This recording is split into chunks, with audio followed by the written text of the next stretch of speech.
بسم الله الرحمن الرحيم. عبد الله بن عمر رضي الله تعالى عنهما أن رسول الله صلى الله عليه وسلم قال: لا تكثروا الكلام بغير ذكر الله، فإن كثرة الكلام بغير ذكر الله عز وجل قسوة للقلب، وإن أبعد الناس من الله القلب القاسي. رواه الترمذي. رسول الله صلی الله علیه وسلم فرمایلی چې مکوئ ډېرې خبرې بغیر د الله د یادولو. د الله تعالی د یادولو نه نورې خبرې ډېرې مه کوئ، ځکه چې ډېرې خبرې بغیر د الله تعالی د یادولو قسوة للقلب، سختوي زړه. تلاوت، ذکر، دعوت، تدریس، تعلیم، درود شریف، ایدینا غیر چې څوک ډېرې خبرې کوي، دا د انسان زړه سختوي، ځکه چې په ډېرو خبرو کې خو واضحه خبره ده چې یو خو انسان غافل وي د الله تعالی د یاد، بل واضحه خبره ده چې مقصدي او مطلبي خبرې لږ وي.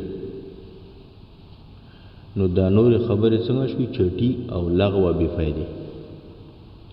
درېیمه وجه دا ده چې په ډېرو خبرو کې غیبت راځي، په دې ډېرو خبرو کې کنځل راځي، په دې ډېرو خبرو کې د خلکو ترمنځ تفریقه اچول راځي، په دې ډېرو خبرو کې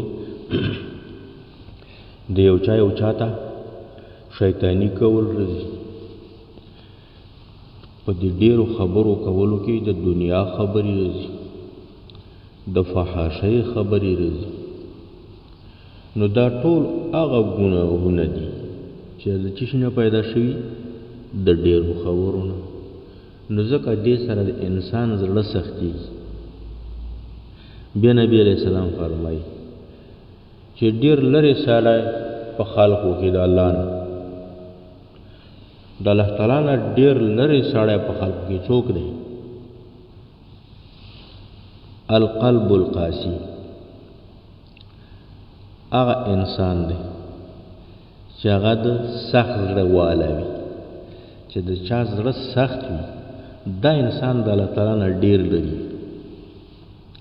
ځکه چې زړه سخت شو نو بیا په خلکو باندې ترحم نه کوي. زړه سخت شو بیا چې د الله ذکر نه کوي. چې زړه سخت شو بیا سخاوت وجود نه کوي. چې زړه سخت شو په قسم قسم ګناهونو باندې اخته کېږي. نو ځکه دا انسان د الله تعالی نه ډېر لري.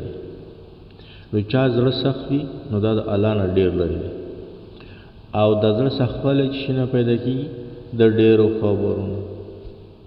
نو الله تعالی دې موږ او تاسو ته د الله تعالی د ذکر نه غیر د نورو ډېرو خبرو کولو نه بچ وساتي. السلام علیکم ورحمة الله وبرکاته.